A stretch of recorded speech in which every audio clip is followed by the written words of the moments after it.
don't know about you, but I am so glad tax time is officially over. It's been a long time coming. I currently do not have a personal CPA accountant yet to help me with all the preparation for my business tax return or my personal tax return for that matter. Wearing that hat is super time consuming sometimes, really to just gather up everything that you need. But now that I have my true numbers, I wanted to share with you everything that I made and everything that I spent this past tax year as a rental business owner here in Louisiana. Let's dive in.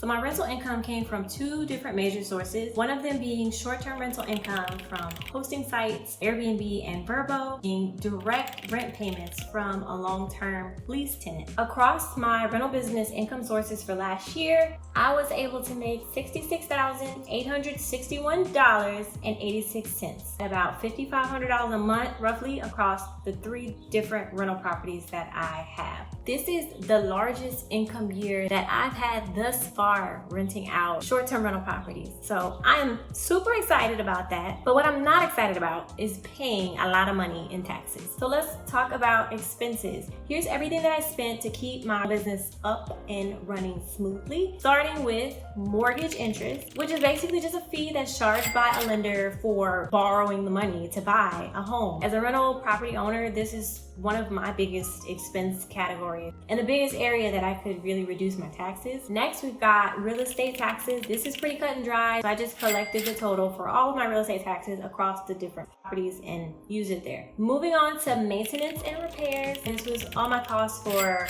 maintaining and repairing rental homes. Mostly for me, this was like unexpected plumbing repairs for older homes that I own, and sometimes occasional things like maybe HVAC cleaning here and there, but anything underneath the umbrella of routine maintenance, I will typically include it here. Next, we got CapEx, which is short for capital expenditures. In simple terms, these are like expenses that are related to improving a property. Usually they're like bigger ticket items beyond the light maintenance things, you know, like fixing a roof or renovating a kitchen, adding a fence to your property lines, like I love to do. To help differentiate between those two, like your CapEx expenses and your maintenance expenses, I typically like to ask myself two questions. One, does it improve the market value of your home? Does it make the price go up? Two, does it remain attached or affixed to the house if I were to sell the house? Usually if the answer is yes to both of those questions, I will put it into this category.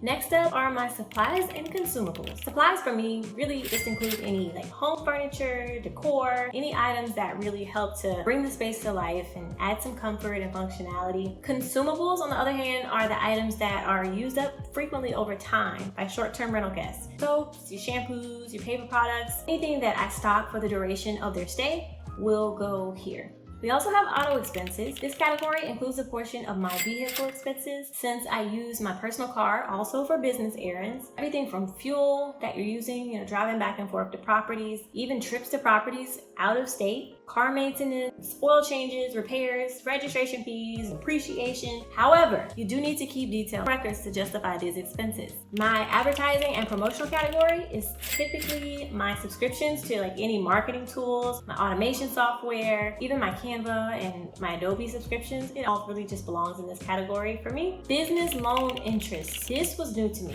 Business loan interest or credit card interest paid every month can be tax deductible. I just always stress keeping your personal and business expenses separate. It makes tax time so much easier. Over 6 years ago, when I first started hosting on Airbnb, I could only get approved for personal credit cards at the time, not business credit cards. My business was brand new. So I got 3 personal cards that I labeled each for different types of expenses, and then I used them only for business purposes. Even if it's personally in your name, as long as you're using it to make business purchases, you can write off the interest that you pay on those cards or on your business loan. Then we've got utilities.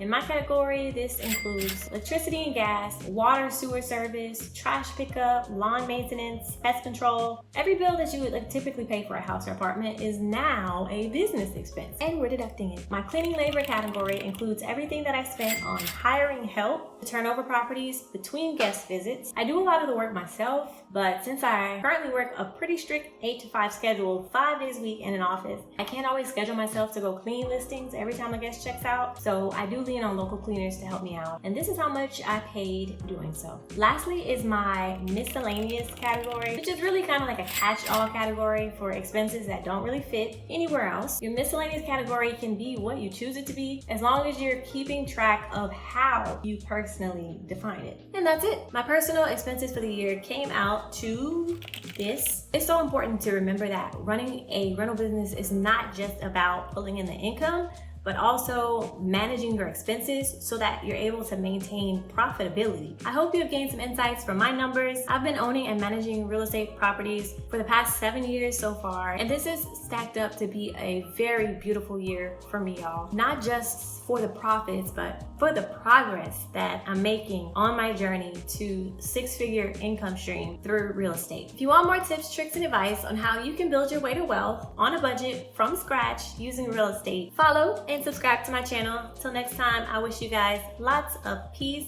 love, and passive income.